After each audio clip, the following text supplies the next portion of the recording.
Welcome to Kumbasoftware's DPAA tutorials. This tutorial is about deleting appliances from the appliance management screen. So to get started with that, we started up DPAA. We got a number of appliances configured here.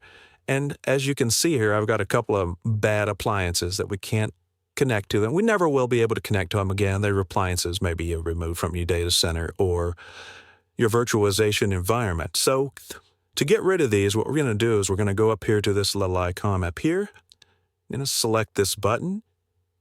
And then what we're going to do is we're going to select any number of appliances. From here, I can select any number of appliances I want to. So if I just select this appliance and that appliance in here, I've selected the two, I can then select the delete key. And so when I select the delete key, it's going to confirm. Of course, if I say no, it won't do it. But if I say yes, then it removes those two appliances from the list. And notice it hasn't removed them here yet. And that's because right now this screen is working in isolation to this screen. We haven't changed configurations completely yet for DPAA. In order to make that happen, we have to select the same button here. So we select the save button, and now you can see those appliances are gone over here.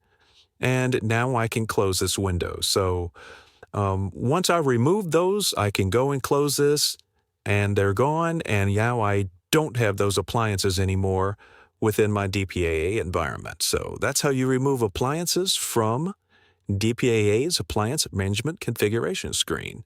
If you have any questions or comments, run out to www.kumbasoft.com. Go to the Contact Us page, put in your information, and somebody from Kumbasoft will get back to you. Thanks for watching, and have a nice day.